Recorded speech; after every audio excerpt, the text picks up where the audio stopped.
Hello and welcome to tonight's show. In today's news, a Dunkin' Donuts manager punches a customer to death after being called the N-word. So let's get into this topic and let's see what's going on here, because obviously a lot of people just don't get it. It's certain people that are not taking these racial slurs lightly, nor are these people putting up with this type of racial behavior, especially in the times that we are living in now. So let's get into this on the shit show.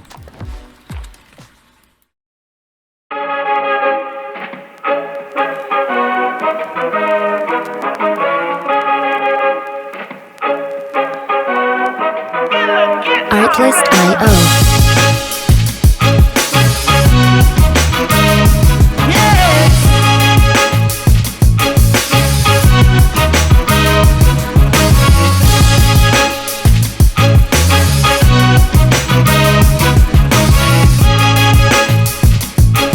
Music licensing reimagined.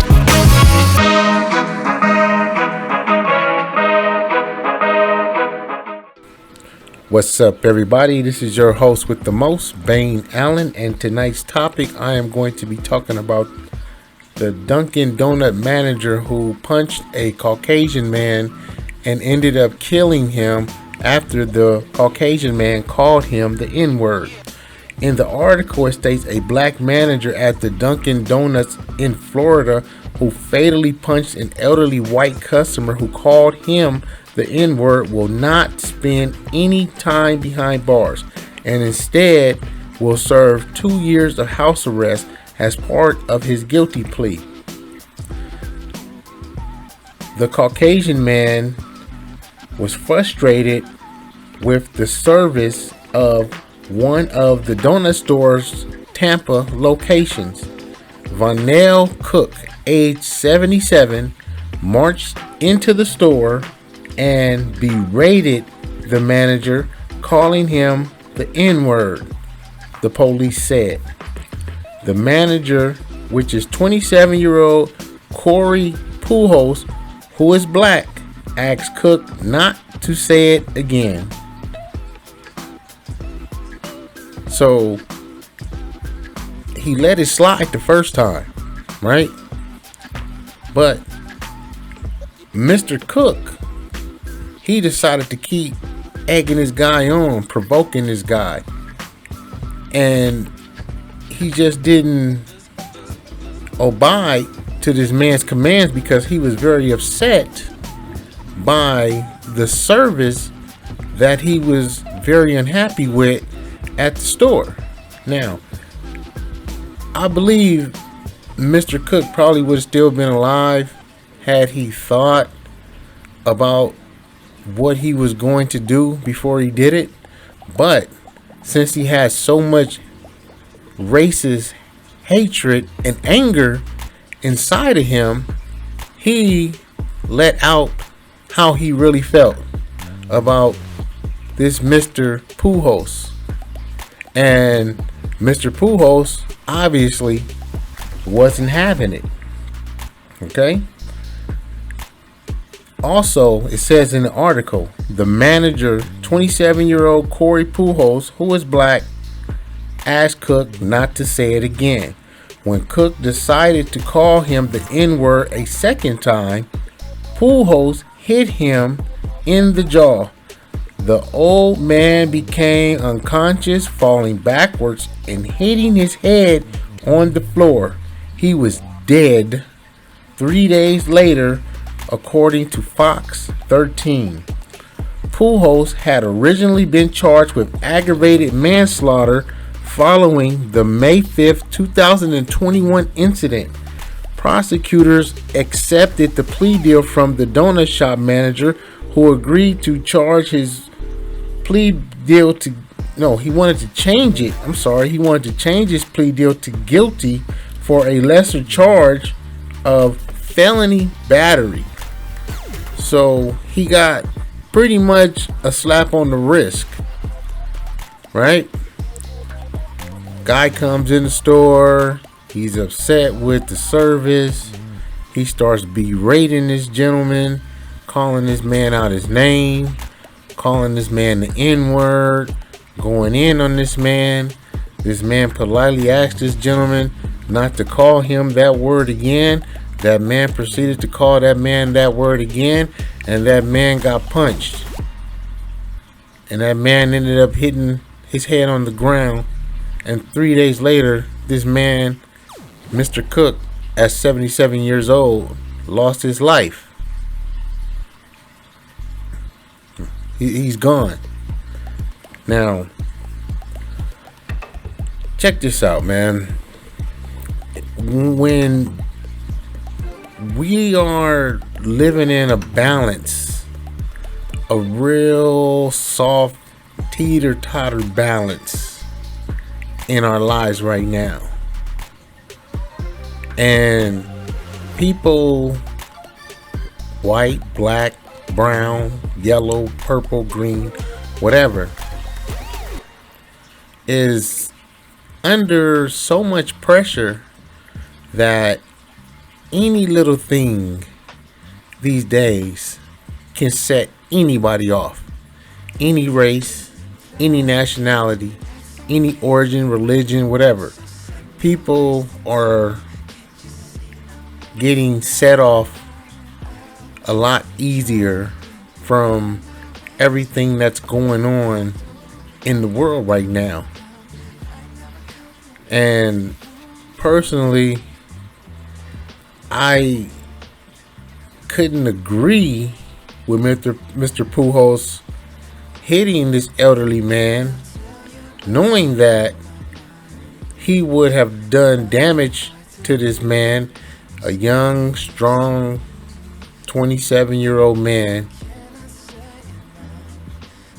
with thin skin, got upset and punched a 77-year-old racist bigot.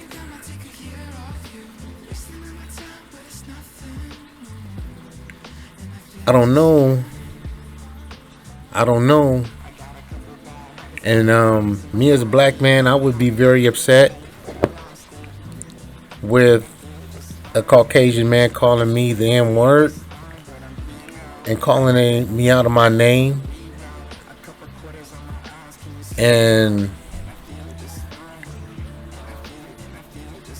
to be honest, yeah, I think I would probably put myself in the same situation as Mr. Pujols probably did,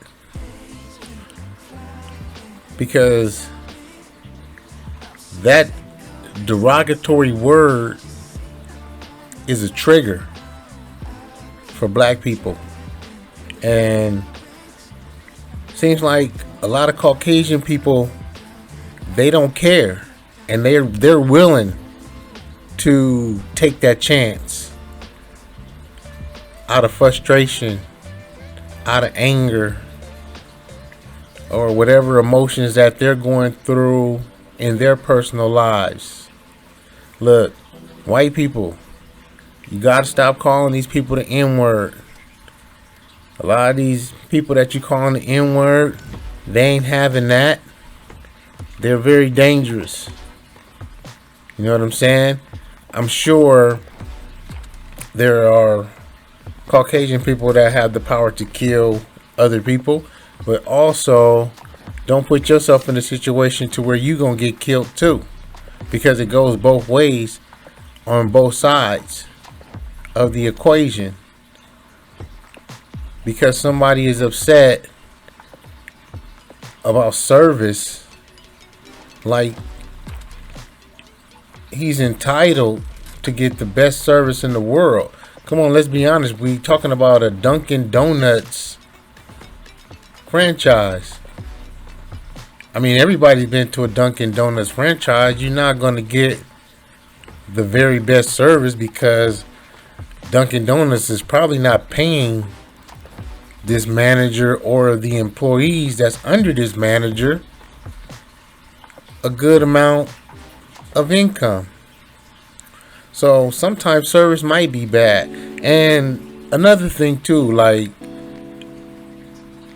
when people are being customers, you don't know how that employee or those employees are feeling, but they know they have to come to work because they have to provide for their families. They have to pay bills, and they have to do everything that they have to do to survive. And they are civilians that are doing it the right way. And then you have a gentleman come in there cussing, yelling, derogatory, racist slurs, and boom, there you have it. You know what I'm saying? Now he's dead. Now his family is sad. Now his family is mourning his death. You know? Now his family is lost without a father or even a grandfather. I'm sure he was a grandfather. You know? And the sad part about it is kids don't learn racism. Kids are taught racism. And that's the sad part about it. And the crazy thing about it is a lot of Caucasian people, they won't actually come out and tell people why they hate people of color so much.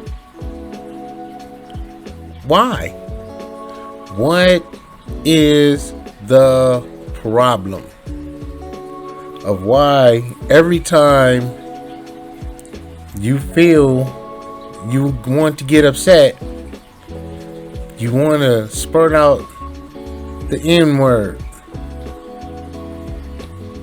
It just doesn't make sense. And you see so many videos of how it doesn't end up well for the person that's calling the other person the N word. And I'm going to let a lot of people that choose to use the N word towards certain black people. When you call a black person the N word, you have no idea. When their ancestor's soul gets inside of them, they get a unbelievable force of power that you could never imagine of what they get. And once they get that power and that rage inside of them, they are going to try, or they will do, bodily harm to the person that is verbally abusing them with this racist slur. We need to be respectful of each other. We need to be more calm with each other. We need to be more patient with one another. Because you see, if we don't practice what we preach, then this same destruction is going to go on and on and on and on and on. What would have happened if we were still segregated and we weren't integrated? And I have to basically say this to my brothers and sisters of color. See, because they wanted to be treated equal to what they were seeing on the other side of the fence, because they thought the other side of the fence was greener, so they wanted to be a part of that particular society. And when they got that bad taste of castor oil in their mouths, then they didn't think that way no more. They didn't want to think it was worse and it was cruel. So what happened was they wanted to integrate with everybody else, and when they decided to do that, it made the Caucasian businesses more wealthy, because like I said, it looked greener on the other side. Just by, we could say, for instance, like Gucci. You know, everybody wants Gucci. Everybody wants Gucci. Everybody wants Gucci. But Gucci really don't care about you black folks. But you're still gonna spend that money with Gucci because you want to integrate and you want to fit in. Can't do that, man. That's why a lot of black businesses failed. That's why our success rate is well below of what it should be. And a lot of you people, black people, don't have no skills. You have no trades. You have no knowledge. You have no wisdom.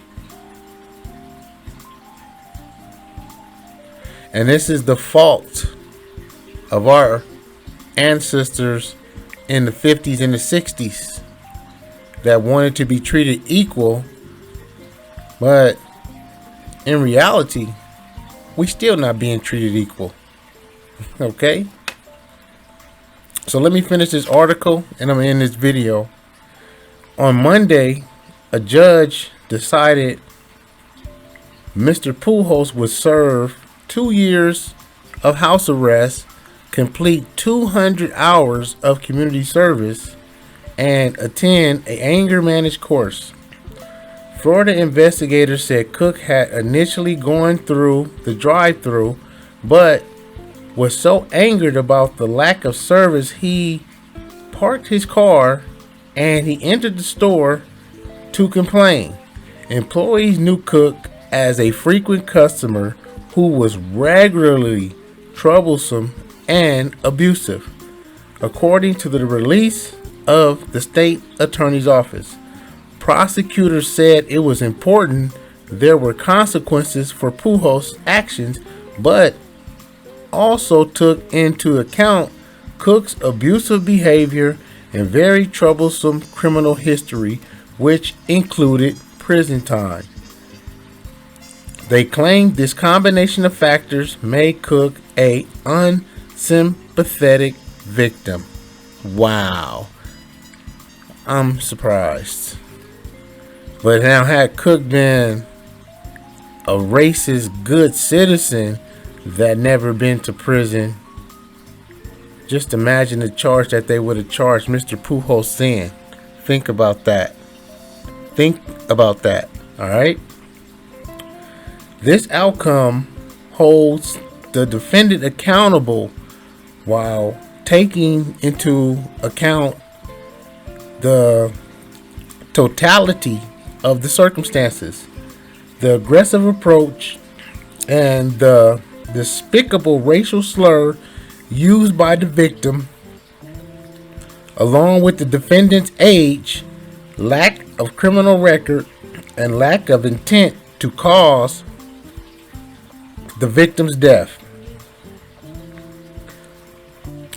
According to the autopsy report, Cook suffered a skull fracture and brain contusion from the fall after he fell and became unconscious in Dunkin